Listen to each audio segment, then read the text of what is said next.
Zincirlengen Xitoy ayol. Assalomu alaykum, Guli Maqsud kanaliga hoş geldinglar. Bugungi temam hozirgi tor dunyosida yana bir qiziq nuqta bo'layotgan ma'u zincirlengen ayol to'g'riliq. Buning hikoyasi sodiqona hikoya deb ma'u Xitoyninki jamiyatidagi odam atkaschiligiga munosabatli ishlar hamda Xitoy hukumatiniki buning tutgan pozitsiyasi, ya'ni shu to'g'riliq arqa-arqadan 3 bir-birisiga o'xshamaydigan 3 bayonot chiqargan qatorliqlar to'g'risida. Bu hikoya qandaq ekan desanglar, shu videoni dastlabki boshlanishida sizlar bilan tang ham baharlay.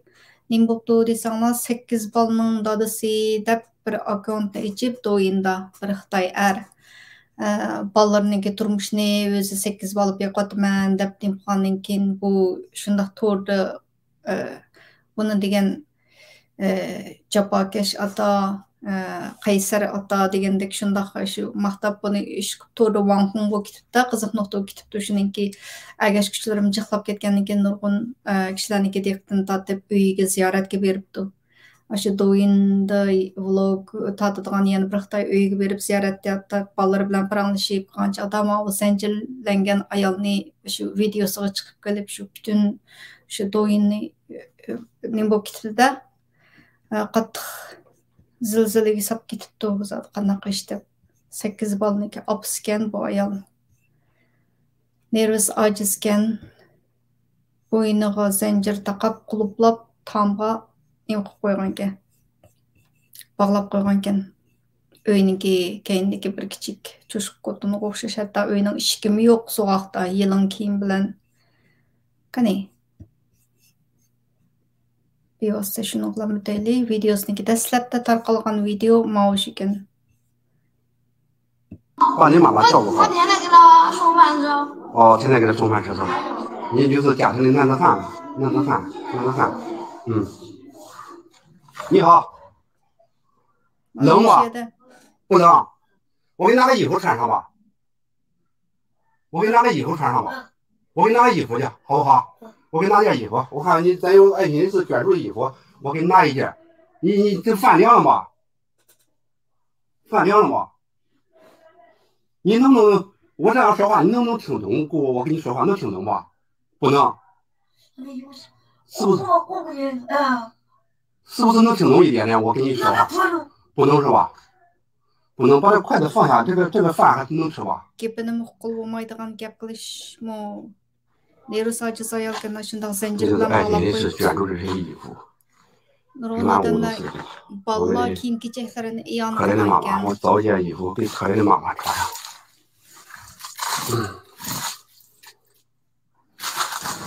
都是小孩的衣服，这没有大人的衣服。大人的衣服还真。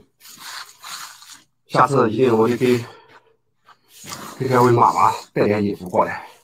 大人这件看看能不能穿上去。这件。 kiyimlarining ichidan cho'ngroq bir kiyim tanlab kelib berib ko'ygizib qo'yib so'qmoq muomalasini diqqatli bo'yindagi zanjir to'g'riliq gap qilmaydi ekan kiyim kechak qilib ay shin deb qo'ydi taxiy 小，他都是小孩的衣服。shundan to'rdam so'g'ul qo'zg'ab ketdi biz anaqa eshitib 不暖和的这个，哎呀，这个天气，大家可以看一看，大家看一看。 这个天气是这个大家经历了什么？我们的爱心到哪里去了？哎，能穿上吧？好吧，能，我给你拿上，好吧。这身衣服还能凑合穿，还能保暖，冷吗？不冷是吧？穿厚一点，穿厚一点。 Alo, gapim qo'lolmaydi ekan. Shunday ro'saji sayolgan 8 bolaniki opsi. Shu. Anikin qanday bo'pti deysanglar?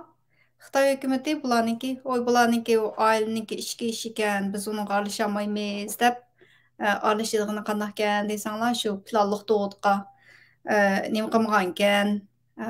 Uyiniki ahvoli nachar bo'lsa, biz undaqda uyini remont qilib beraylik.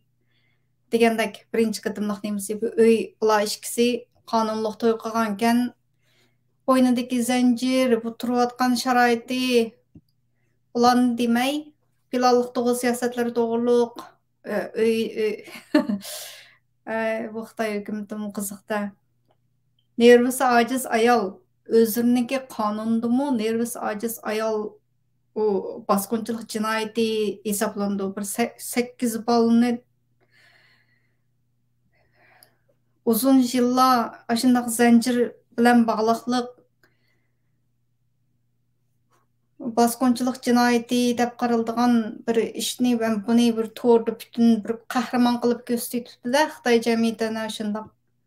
Bu videosi to'rga chiqqandan keyin ashundaq g'ulg'ul bo'lib boy degandek birinchi qitim hökumətninki nim bu ifadəsi nimkən desanglar şu özlərinki qanunluq toy qılğan bir ailə kişiləri iş kişilərə aralashmaydan deb madaq çıxırıbdı. Şunun bilan kişilər tordakı kişilər bu ayalnınki tegi-təkdən sürüştürüşkə başlapdı da Xitaylarnınki yılqı bir aşı yütkə adamlarını izləydiğən bir tor beti var. Baobei Huija deydiğən bir aşınaqçıdan ma hazır kenim durğan bunu rəsm tumundu. Oy, qaysı tərəfdə tursam çıxıdı. Ma qizolniki 12 yosh vaqtida yutib ketgan bir qizol mushi shu deb ko'pchilik ashuni ishinigan. Qani, rasmini o'tolmayga chiqarib qo'yay desam. Va u qiz ismini nima deydi? 12 yosh vaqtida yutib ketgan kishilar mushi shu desa, Xitoy hukumati ko'p undoq emas ekan, bu Yunnandagi boshqa bir ekan, mana Mao shu deb bu o'xshamaydigan ikki odamni hukumat mushu shu deb ikkinchi qatim Mao'ni nim qilibdi. O'sha DNA tekshirishlar bo'lindi, yo asli shutga ayolning asli nimasi buni shukan degandek. Bir muncha hikoyalar bor ekan ish qilib bularniki. Hukumat shu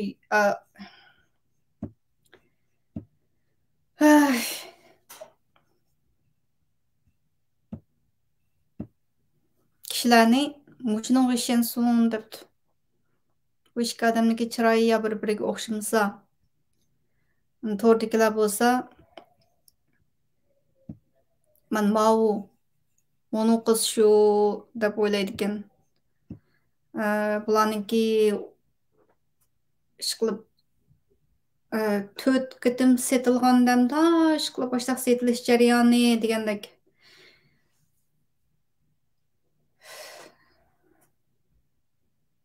Ay, so'zligimga kelmaydi, bo'ldilar. Xitoyda odam o'tkazchiligi shundoq nimalar bilan mushundoq ishlar yuz bergan chog'da odamni pulga setib olsa, pulga sotsa 97-yilga qadar hech qanday nima qilmaydigan ekan, qonuniy jazomi yo'q ekan, hozir qanday ekan desa, pulga setib olsang yana bo'ladi ekan. Chat yez yoq yurtlarga berib, yezlarga berib ayollarni pulga setilib o'zining ayoli qiladigan navoda bak urib so'qib zulm qilmaslar, uning yana hech qanday jazo kelmaydi ekan. Qattiq urib so'qib jazolab ketsa-mu, zulm qilib ketsa-mu, unda odam sodisi bilan shug'ullanadiganlarga eng ko'p bo'lgan chog'da 3 yil jazo beradi ekan. Oxirida qanday qilib ish qilib mushu video chiqqandan keyin nurg'un narsalar birsi hukumatning odam atkazchiligiga tutgan pozitsiyasi, yana birsi mushu oilaga tutgan pozitsiyasi, butun jamiyatga kishilarningki bir uzun yillar bosqinchilik jinoyati bilan o'tkazib 8 bola bilan bu nervisi ojiz shuni bir qahramon jafokash ota deb uni nim qilishyapti. Mushuninki nomida e'lonlarni ishlaydi ekan, masalan to'y suratga oladigan shirkatlarniki yo'q degandek mushuni deymiz. Vakil, obraz vakili deganga o'xshashchu. Qurilish shirkatlarininki, shu to'y rasm tortadigan shunday fotograf shirkatlarininki degandek. Kishilik huquq degan nima Xitoyda?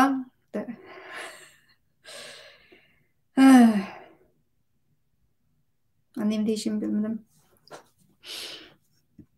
Bu videoni ishlash orqali nima demoqchi desanglar, mushunda Xitoy jinoyatlarini ifodalaydigan Xitoyning mushunda shu ish qilib jinoyatlarni ko'proq fosh qilsak ekan demoqchi. Shundaqla ko'pchilik bilan mushu bir qatimliq to'rni g'ulg'ul qo'zg'an shu ayolning hikoyasini orqali shu nurg'un masalan olimpikniki nimasi olimpikniki obraziga shu ayolni nim qilib yo degandek ish qilib nurg'un baychiq taraflardan Xitoyni tanqid qilishga uchratilgan zanjirlangan ayol hikoyasi. Cho'ng xabarlarga chiqib ketibdi. Hozirg'ichlik to'xtamay mavo ayol unutilib qolmasin deb to'xtamay hashtag zanjirlangan ayol hashtag qilib davomli to'rda davomli yana qiziq nuqta bo'lib o'tibdi. Men shunlashqa shu qiziq nuqtalar to'g'risida ancha-muncha so'zlab boqay deb sizlar bilan bahslay dedim. Shunday bir ish bor ekan. Bo'lsa Xitoyniki jinoyatlarini ko'rsatib bera olmash narsani ko'proq bahslaylik, ko'proq anglaylik, ko'raylik, taqtaylik demoqchi. Keyingi programmamda görüşelim. Keyingi qiziq tema nima bo'ldi ekan. Xayr xo'sh. Allohga omonat.